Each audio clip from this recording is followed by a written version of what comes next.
Hello दोस्तों, मैं सौरभ। मैंने अपना एक नया चैनल बनाया है, बेसिक कॉन्सेप्ट ऑफ मैथ। तो जैसे कि आप लोग इसको सपोर्ट कीजिएगा। देखिए मेरे पास जैसे कि मैंने कल पूछा था सवाल कि ये 1 2 2 3 3 4 4 और इस तरह से पाँच बार रिपीट हो रहा है, 9 बार रिपीट हो रहा है और 10 बार रिपीट हो रहा है। तो इसको हम कह रहा है कि इसका औसत ज्ञात करने के लिए। देखिए मैंने इसको जो बनाया है 1 2 2 3 3 इस तरह से है। तो पहले हम लोग जानते हैं कि एवरेज का फॉर्मूला क्या होता है, सम बटा नंबर। तो ये देखिए सम जो निकालेंगे हम लोग, तो 1 प्लस 2 + 2 4, 3 को 3 बार ऐड करेंगे 9, 4 को 4 बार 16, इस तरह से 25 आएगा, फिर 36 आएगा। तो इस तरह से 100 को जब 10 को 10 बार ऐड करेंगे 100 आएगा।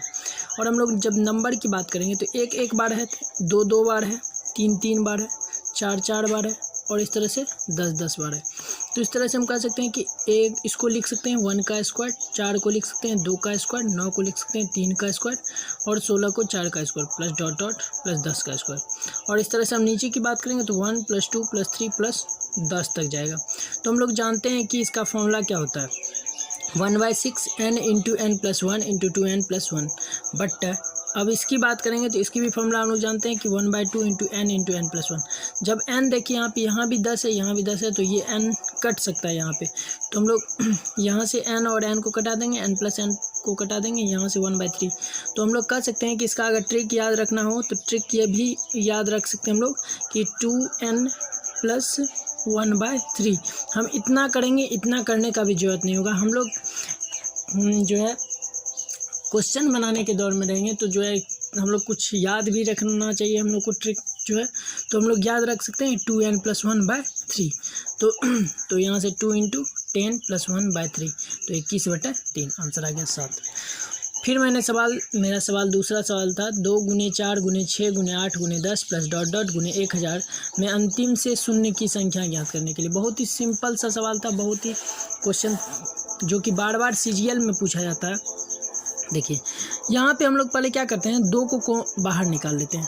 2 को जब बाहर निकालेंगे तो देखिए यहाँ पे जब इससे 2 को निकालेंगे तो 1 2 आएगा, 4 में से 1 2 को निकालेंगे तो यहाँ भी 2 आएगा, फिर 6 में से निकालेंगे तो यहाँ 3 होगा, लेकिन यहाँ पे फिर एक संख्या बढ़ जाएगी। जब 8 से निकालेंगे तो यहाँ 4 होगा, लेकिन यहाँ पे संख्या 4 हो जाएगी।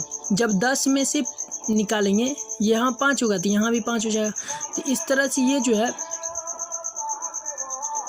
जब वो 1000 ऐसे करते करते हम लोग जब 1000 तक जाएंगे तो 1000 तो होगा यहाँ पे कितना नंबर हो जाएगा 500। यहाँ देखिए 5 था तो 5 आया था, 4 था यहाँ 8 था लेकिन 4 हुआ तो यहाँ भी नंबर 2 का 4 हो जाता है। तो उसी तरह 1000 है तो हम लोग कह सकते हैं कि यहाँ पे जो नंबर होगा तो आप सीधे 2 से डिवाइड कर दीजिए, सीधे आ जाएगा 500। मतलब 2 की घात 500 आ जाएगी, 2 का घात 500।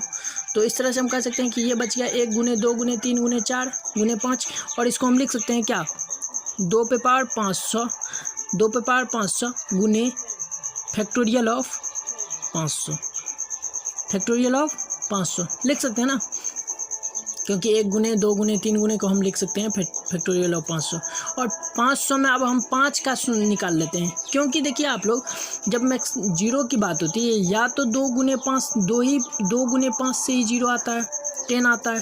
तो हम 2 की पावर देखिए यहाँ पे 500 है ये, तो 2 का हम निकाल के क्या करेंगे, क्योंकि 2 का निकालेंगे तो बहुत ज़्यादा हो जाएगा, फिर और सवाल जो है अलग बहुत जटिल हो जाएगा। उसके लिए हम लोग 5 की घात निकाल लेंगे। 5 का घात कितना होता है, चूँकि 5 कम है तो ज़्यादा जितना बड़ा नंबर रहेगा वो नंबर उतना कम बढ़ाएगा। मतलब अगर कोई संख्या हम 8 की बात करेंगे, इसी में अगर 500 में 8 निकालना चाहेंगे तो वो कम बढ़ाएगा, 9 निकालना चाहेंगे तो वो कम बढ़ाएगा। तो हम लोग 500 निकाल रहे हैं, 500 में 5 की घात निकाल लेंगे तो 5 100 हो जाएगा, फिर यहाँ से लगाएंगे 20 हो जाएगा, फिर यहाँ से लगाएंगे 4, तो इस तरह से 4 + 20 + 1 124 हो जाएगा। तो मैक्सिमम पावर ऑफ 0 तो ये हो जाएगा 2 × 500 × 5 पे पावर 124। तो अब जो कम वाला घात होगा वही तो नंबर ऑफ 0 होगा। तो मैक्सिमम पावर ऑफ 0 124 हो जाएगा, राइट आंसर 124। फिर मैंने पूछा था proof that 0 is even number. बहुत ही सिंपल और बेसिक, ये कोई जो है बेसिक कॉन्सेप्ट का था, इसीलिए मैंने पूछा कि आप लोग बता दीजिएगा, लेकिन किसी ने आंसर नहीं किया था हमको। तभी देखिए मैं बता देता हूँ। हम लोग जानते हैं इवन और ओड का कंसेप्ट। क्या जानते हैं? इवन प्लस इवन बराबर इवन होता है। तो हम लोग मान लेते हैं कि ओ 0 क्या है? ओड नंबर है। हमने मान के चला कि ये ओड है। हमने जैसे कि हम लोग जैसे √2 को प्रूव्ड करते थे कि ये एक परमय संख्या लेके बनाते थे, फिर अपरमय सिद्ध कर देते थे। मान लिया कि हम 0 ओड है, तो 0 ओड है तो इवन प्लस इवन बराबर इवन होता है। तो यहाँ पे तो 0 हम ले लेंगे। देखिए यहाँ पे odd plus odd, odd plus odd, तो इसको हम जब लेते हैं तो यहाँ पे 0 ले लेते हैं, यहाँ पे 3 ले लेते हैं, तो आंसर क्या आ रहा है मेरा? 3 आ रहा है। जब यहाँ पे 0 लेते हैं, यहाँ पे 3 लेते हैं, तो ये आंसर 3 आ रहा है। लेकिन आना क्या चाहिए था? इवन आना चाहिए था, जो कि यहाँ पे हमको कंट्राडिक्शन मिल रहा है। यहाँ पे इवन है तो इवन की जगह पे हम लोग 4 ले लेते हैं, ओड की जगह पे हम लोग 0 ले लेते हैं, तो आंसर क्या आ रहा है? 4 आ रहा है। यहाँ भी कंट्राडिक्शन मिल रहा है, तो हम कह सकते हैं कि इस तरह से हमको दो जगह कंट्राडिक्शन मिल रहा है, तो हम कह सकते हैं कि 0 इज इवन नंबर। या ऐसे नहीं समझ में है तो नंबर लाइन हम जानते हैं कि यहाँ पे 0 होता है, इधर 1 होता है, इधर 2, इधर 3, फिर इधर -1, इधर -2, इधर -3। तो हम लोग देखते हैं कि इवन और ओड जो होता है एक नंबर को छोड़ करके एक नंबर, यहाँ पे 3 आया, यहाँ पे फिर यहाँ एक अंक छोड़ करके 5 आएगा, फिर यहाँ से देखिए एक अंक छोड़ करके आएगा, फिर 1 से यहाँ तक आएगा तो एक अंक छोड़ करके। उसी तरह 2 जो है यहाँ 2 और 0 को एक अंक छोड़ के आएगा तो वो इवन नंबर होता है। फिर यहाँ से यहाँ तक आएगा तो ये एक नंबर को छोड़ करके 2 पे होता है। तो इसलिए हम कह सकते हैं कि यहाँ से कि नंबर लाइन से भी हम उसको डिफाइन कर सकते हैं कि 0 क्या है? इवन नंबर है।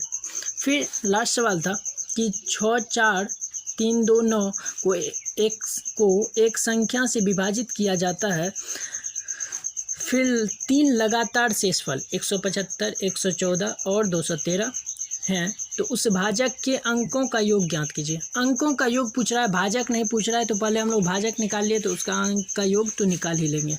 चलिए देखिए इसको हम बनाते हैं। तो ये जो है ये नंबर था, तो हम लोग 6, 4, 3, 2, 9 है, तो इसको हम लोग भाग करेंगे तो लास्ट वाला पहले जो कितना रिमाइंडर बचता है? 175 बचता है। तो 175 को हम लोग यहाँ लिखते हैं। फिर क्या 175 ये आया होगा कैसे? तो 175 को इसमें से 3 अंक में लगा होगा तब तो 175 आया होगा। तो 175 को यहाँ से घटा देते हैं, तो घटाने के बाद आपको 468 आएगा। 468 घटाए तब तो ये 175 हुआ। तो इसका मतलब हम कह सकते हैं कि यहाँ जो भाजक होगा वहाँ पे या तो 468 होगा, या तो इसका मल्टीपल, या तो इसका फैक्टर होगा। तो 468 का आप फैक्टर निकाल लीजिए, 2 3 4 234 होगा। फिर 234 हुआ। फिर अगर इससे कम जाते हैं, देखिए यहाँ पे 175 था तो इससे कम नहीं जा सकते। उसके बाद 213 से हम कोई भी जो है इसका फैक्टर कम नहीं ले सकते हैं, क्योंकि 213 जो है ये लास्ट वाला शेष है। तो शेषफल जब भी होता है वो भाजक से क्या होता है? छोटा होता है, हम लोग जानते हैं। तो भाजक से हमको छोटा नहीं करना है, तो 234 हुआ या 468 होगा। अब देखते हैं कि इस दोनों में से कौन होगा। तो ये 2 हुआ, यहाँ पे 2 आया, और इसके बाद जो रिमाइंडर बचता है 114 बचता है। तो 114 का यहाँ पे जो है हो जाएगा कितना? 114 को जब इसमें से घटाएंगे तो 1648 हो जाएगा। तो यहाँ से रिमाइंडर आ गया 114। अब देखिए 468 का ये जो है 1648 जो है फैक्टर नहीं है, 234 का फैक्टर है 1648। तो 234 2 + 3 + 4 आप निकाल रख सकते हैं, बराबर 9 इज द राइट आंसर। आप लोग समझ पाए होंगे और मैं समझा पाया हूँ। धन्यवाद। अच्छा लगे तो शेयर कीजिएगा ज़रूर।